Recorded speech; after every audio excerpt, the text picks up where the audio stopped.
மெய்ப்பனின் குரல் வழங்கும் திருமறை தீபங்கள்.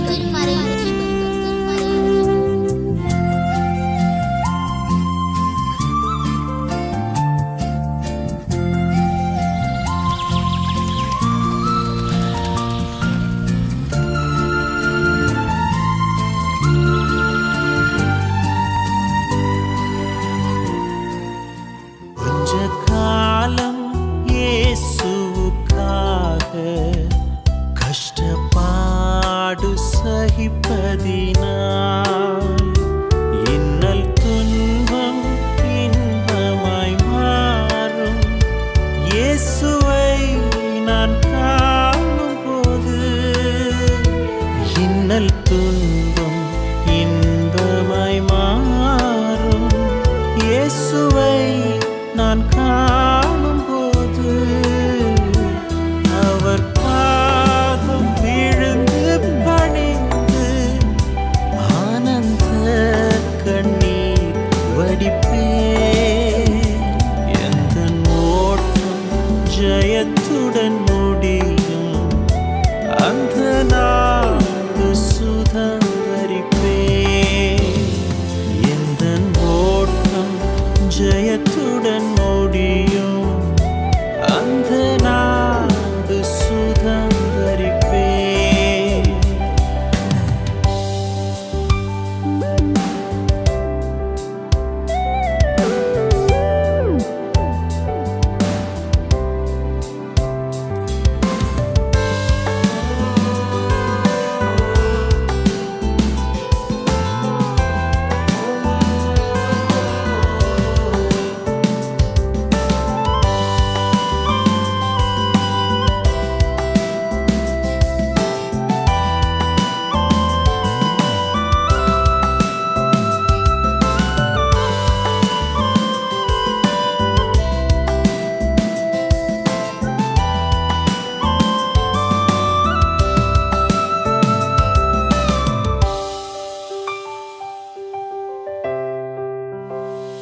கஷ்டம் கண்ணீர் நிறைந்த உலகை கடந்தும் நான் மறைவேன். கஷ்டம் கண்ணீர் நிறைந்த உலகை கடந்தும் நான் மறைவேன். ஜீவ ஊற்றருகே என்னை நடத்தி சென்று தேவன் கண்ணீரை துடைத்திடுவார். ஜீவ ஊற்றருகே என்னை நடத்தி சென்று தேவன் கண்ணீரை துடைத்திடுவார். கொஞ்ச காலம் இயேசுவுக்காக கஷ்டப்பாடு சகிப்பதினால்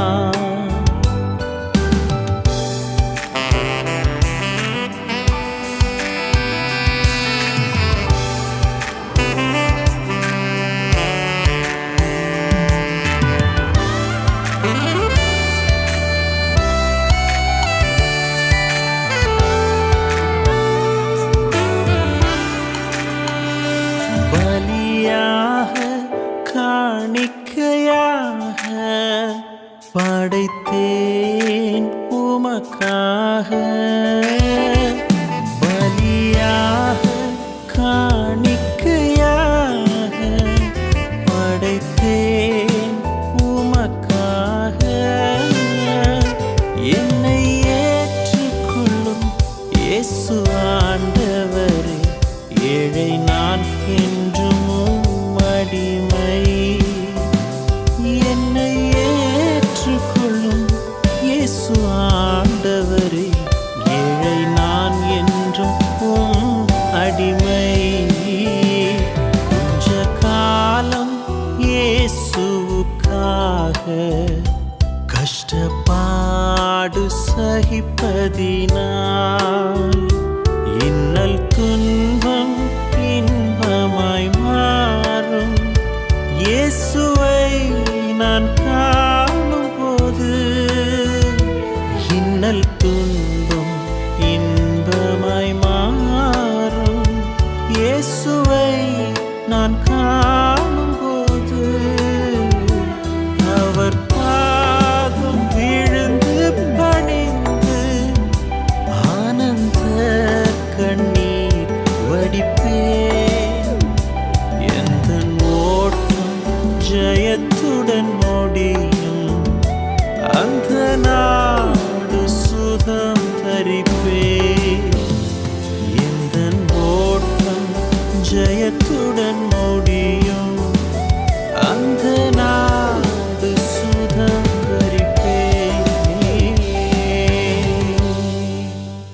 அன்பின் உள்ளங்களே, உங்கள எத்தனை பேருக்கு துன்பத்தோடு வாழ ஆசை? இந்த கேள்வியை நான் முன்வைக்கின்ற பொழுது உங்கள யாராச்சும் உங்க கரங்களை உயர்த்தி காண்பிப்பீங்களா? எனக்கு துன்பத்தோடு வாழ ஆசை அப்படின்னு சொல்லி. யாருமே பிரியப்படுவது கிடையாது, யாருமே பிரியப்பட்டு துன்பப்படுவது கிடையாது. எல்லாருக்கும் இன்பமாக வாழத்தான் ஆசை. ஆனா இன்னைக்கு இயேசு ஆண்டவர் சொல்றாரு, நீங்க துன்பப்படுவீங்க, உலகத்துல நீங்க துன்பப்படுவீங்க. ஏன்னா இந்த உலகத்துல துன்பம் இருக்குது. இயேசு ஆண்டவர் சொல்றாரு, இந்த உலகத்துல துன்பம் இருக்கிறபடியால், நீங்க இந்த உலகத்துல இருக்கிறபடியால் நீங்க துன்பப்படுவீங்க. இதை இப்படி சொல்றேனே, ஒரு ஸ்விம்மிங் பூல் இருக்குது. அந்த ஸ்விம்மிங் பூல்ல நிறைய தண்ணி. அந்த தண்ணீருக்குள்ள நீங்க குதிச்சா நனைவீங்களா, நனைய மாட்டீங்களா? நிச்சயமாக நனைவீங்க தானே. ஏன் நனைஞ்சீங்க அப்படின்னு சொன்னா, அந்த தண்ணீர் ஸ்விம்மிங் பூல் பூராக இருந்தபடியால. இப்போ அந்த ஸ்விம்மிங் பூல் பூராக தண்ணீர் இருந்தபடியால நீங்க அதற்குள்ள குதித்த பொழுது நீங்க நனைந்து கொண்டீர்கள். இப்போ அதே ஸ்விம்மிங் பூல், ஆனா தண்ணீர் கிடையாது. தண்ணீர் இல்லாத அந்த ஸ்விம்மிங் பூலுக்குள்ள நீங்க இறங்குனா நனைவீங்களா, நனைய மாட்டீங்களா? நனைய மாட்டீங்க இல்லையா? இந்த உலகம் என்பது ஒரு மாபெரும் ஸ்விம்மிங் பூலை போன்றது. இந்த உலகத்துல துன்பம் கொட்டி கிடக்குது. அப்போ இந்த துன்பம் பூராக இருக்கின்ற நிலையில் நாம இந்த துன்பம் நிறைந்த உலகத்திற்குள்ள குதிப்போமாக இருந்தால், குதிச்சிருக்கிறோம். இப்போ துன்பம் நம்ம நினைச்சுக்குமா இல்லையா? அதைத்தான் இயேசு ஆண்டவர் சொல்றாரு, இந்த உலகத்துல நீங்க எவ்வளவுதான் ட்ரை பண்ணாலும் உங்களுக்கு துன்பம் உறுதி. ஏன்னா அது இந்த உலகத்துல இருக்குது. ஆனாலும் அவர் அடுத்த வார்த்தையை சொல்றார் பாருங்க, கவலைப்பட வேண்டாம், நான் இந்த உலகத்தை ஜெயிச்சிட்டேன். நான் இந்த உலகத்தை ஜெயிச்சபடியால இந்த துன்பம் உங்களுக்கு இன்பமாக மாறும். எப்படி இன்பமாக மாறும்? இயேசு ஆண்டவர் சொல்றாரு, உலகம் என்கின்ற ஸ்விம்மிங் பூல்ல பூரா தண்ணீர் இருந்தது, துன்பம் என்கின்ற தண்ணீர் இருந்தது. ஆனா நான் என்ன பண்ணிட்டேன், இந்த உலகத்திற்குள்ள குதித்து இந்த ஸ்விம்மிங் பூல்ல இருந்த தண்ணீர் பூராவற்றையும் நான் இல்லாது பண்ணிவிட்டேன்.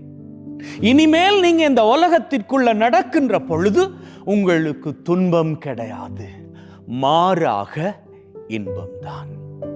அப்ப நீங்க கேட்கலாம், அப்படின்னா ஏன் எங்க வாழ்க்கையில இதுவரைக்கும் நாங்க ஒரு தொடர்ச்சியான இன்பத்தை காணலையே? வியாதி இருக்குது, கடன் பிரச்சனை இருக்குது, குடும்பத்துல சண்டை, ஊர்ல நாட்டுல எல்லாம் போர், இந்த பொருட்களினுடைய விலைகள் அதிகரிப்பு, இதுல எங்க இன்பம்? எல்லாம் துன்பமாத்தானே கிடக்குது அப்படின்னு நீங்க கேட்கலாம். ஆனா கவனமாக பாருங்க, ஆண்டவராகிய இயேசு கிறிஸ்து சொல்றாரு, இந்த உலகத்துல துன்பம் இருக்குது, இருந்தாலும் நான் இந்த உலகத்தை ஜெயித்த பொழுது துன்பம் இன்பமாக மாறிடுச்சு. என் கூட நீங்க சேருகிற பொழுது இந்த துன்பம் இன்பமாக மாறும். இன்னும் ஆழமாக சொல்ல போனால், இந்த உலகம் என்கின்ற ஸ்விம்மிங் பூல்ல இருக்கக்கூடிய தண்ணீர் என்கின்ற துன்பம் இயேசு ஆண்டவர் இல்லாது அகற்றி விட்டார். எப்படி இல்லாது அகற்றி விட்டார்? Not physically but spiritually. அதாவது நாம இந்த இன்பம் என்கின்ற காரியத்தை ஸ்விம்மிங் பூல்ல தண்ணீர் இல்லாத நிலை அப்படின்னு பார்ப்போமாக இருந்தால் கண்களுக்கு அது தெரியாது. நம்முடைய கண்களுக்கு தெரியக்கூடியது என்ன? துன்பம் தான். ஆனால் அது இன்பமாக மாறணும். அங்கே உண்மை இல்லை அப்படின்னு சொல்லி மாறணும் அப்படின்னு சொன்னா அது நம்ம கையில தான் இருக்குது. எப்படி நம்ம கையில் இருக்குது அப்படின்னு பார்க்குறீங்களா? ரொம்ப சிம்பிள். பவுல் அப்போஸ்தலன் இதற்கான விடையை சொல்றாரு. அவர் என்ன சொல்றார் அப்படின்னா, ஆண்டவராகிய இயேசு கிறிஸ்துவை நம்பி அவரே உண்மையான மெஸ்ஸியா அப்படின்னு ஏற்றுக்கொள்ளக்கூடியவர்கள் மட்டுமே அவர் முன்னிலையில் முழந்தாளிட்டு அவரை ஸ்துதிப்பர் அப்படின்னு. இன்னும் புரியும்படியாக சொல்றேன் பாருங்க. நாம துன்பம் என்கின்ற 4 எழுத்திலிருந்து விடுதலை அடைந்து இன்பம் என்கின்ற 4 எழுத்திற்குள் நம்முடைய வாழ்க்கையை கொண்டு போகணும் அப்படின்னு சொன்னா, இந்த 2 வார்த்தைகளிலும் இருக்கக்கூடிய எழுத்துக்கள் இருக்கின்றனவே, துன்பம் அதுல து, இன்பம் அதுல ஈ. இந்த துன்பம் என்கின்ற 4 எழுத்து வார்த்தையில் இருக்கக்கூடிய து, அந்த தூவை நம்ம மாத்திக்கணும். எப்படி மாத்துக்கிறது? துதி அப்படின்னு மாத்திக்கிறது. நம்முடைய வாழ்க்கையில் நாம ஆண்டவராகிய இயேசு கிறிஸ்துவை ஏற்றுக்கொண்டு அவரை ஸ்துதித்து கொண்டே இருப்போமாக இருந்தால், அவரை இகழாமல் அவரை துதித்து கொண்டே இருப்போமாக இருந்தால், இந்த துதி நம்மை இன்பத்திற்குள் கொண்டு போகும். இன்னும் ஆழமாக சொல்ல போனால், இந்த து இங்க வர இந்த ஈ இங்க வந்துடும். ஐ மீன், துன்பம் இன்பமாக மாறிவிடும். அன்பின் உள்ளங்களே, இயேசுவே ஆண்டவர் என்று நாம அறிக்கை செய்கின்ற பொழுது நம்முடைய துன்பம், துயரம், துக்கம், கஷ்டம், பிரச்சனை எல்லாமே மாறி போகும். ஏன்னா இயேசு என்கின்ற பெயருக்கு அப்பேற்பட்ட வல்லமை உண்டு. இதை வேணா நீங்க செக் பண்ணி பாருங்க. நீங்க அன்றாடம் உங்களது வாழ்க்கையில் ஒவ்வொரு காரியத்தையும் தொடங்குவதற்கு முன்னதாக இயேசுவே அப்படின்னு சொல்லி நீங்க தொடங்கி பாருங்க. என்னுடைய சில நண்பர்கள் இருக்கிறாங்க, அவர்கள் எப்பொழுதுமே ஒரு காரியம் தொடங்குகின்ற பொழுது ஆண்டவரே அப்படின்னு தான் தொடங்குவாங்க. உங்களுக்கு நான் அறிவுரையாக சொல்லுகிறேன், உங்க வாழ்க்கையில நீங்க துன்பம் என்கின்ற ஸ்விம்மிங் பூல்ல இருந்து இன்பம் என்கின்ற கட்டாந்தரைக்குள் நடக்கணும் அப்படின்னு சொன்னா, உங்க வாழ்க்கை துன்பத்திலிருந்து இன்பத்தை காணணும் அப்படின்னு சொன்னா, நீங்க இயேசுவே ஆண்டவரே அப்படின்னு சொல்லி அன்றாடம் ஒரு காரியத்திற்குள் உறங்கி பாருங்க. நீங்க இதுவரை காலமும் கண்டு கொண்ட துன்பம், துக்கம், கஷ்டம், கவலை, கண்ணீர், கடன் பிரச்சனை, குடும்ப பிரச்சனை எல்லாமே உங்களுக்கு மாறி போகும். நம்பிக்கையோடு செயல்பட்டு பாருங்கள். இயேசுவின் நாமத்தை அழைத்து உங்களது அன்றாட காரியங்களை நீங்க எடுத்துக்கொண்டு போய் பாருங்கள். நிச்சயமாக உங்களது துன்பம் இன்பமாக மாறிப்போக, வாழ்விலே மகிழ்வின் சிகரங்களை உயரங்களாக தொட்டுக்கொள்வீர்கள். ஆமென்.